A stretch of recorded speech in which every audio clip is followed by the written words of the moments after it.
So, hello. So, my mom named me after my dad. So, my name is Jamie. Are you ready for this? It is Jamie Julius. Yeah. Brunson. And, you know, I was supposed to be a boy. Imagine that surprise. So when I was 3, my dad killed my mother. What? But stay with me, okay? I'm going to take you somewhere, so stay with me. So my mother's mom raised me, and she was the matriarch of this suburban community.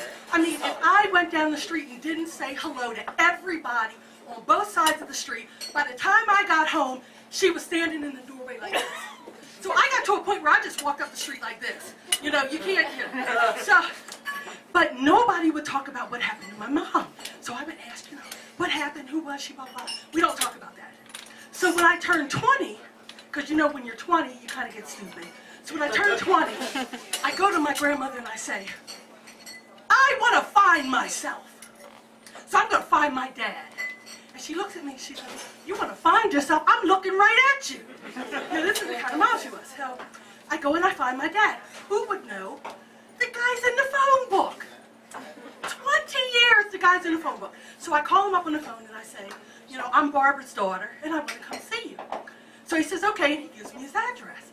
So I get to the house and you know, as I'm driving there, I'm thinking, you know, I'm going to get my pistol. Of course, I don't own a pistol. I get my pistol and I'm going to walk into it and go, you know, I'm Barbara's daughter. So anyway, I didn't do any of that. So I get to the house and there's like 20 people in there. You know, he must have been thinking the same thing. So, there's 20 people in the house. I don't know any of them. So anyway, to make a long story short, you know, spend some time with him. And I asked him what happened. I said, what happened to my mom? And he tells me this story filled with espionage and intrigue. I didn't shoot your mother. It was the police.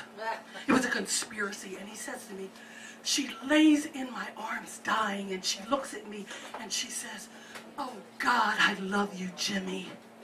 Okay, so I'm mad because I'm thinking, you laying on the ground dead and that's the last thing you're thinking about? What about me?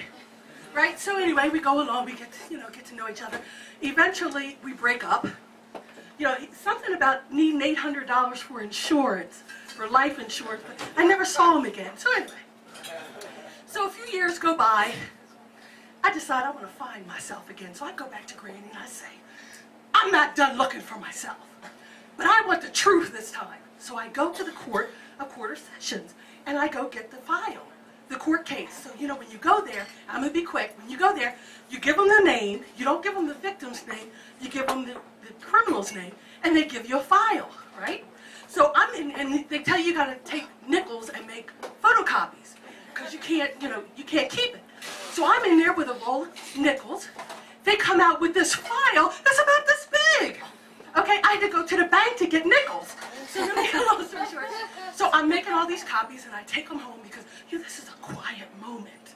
This is very personal. So I take it home and I'm filing through all of the court transcripts. And remember I said stay with me because I was going to take you somewhere? So I'm filing through the transcripts because I want to know why my mom wasn't thinking about me when she died. So I come upon the transcript, the testimony of someone that was there. See, my dad kind of got it wrong in the story he told me. He walked up to the door, and I'm reading it in the record, and he knocked on the door. She opened the door, and he shot her. Then she didn't lay and say, oh God, Jimmy, I love you. He actually stepped over her and then started shooting at everybody else in the house. But here's the thing. What my mom actually said wasn't, oh God, I love you, Jimmy. It was, oh God, I love you, Jamie. And it was right there in black and white. So tonight, the story slam that's about your mom, Mom, wherever you are, I love you back. Yeah.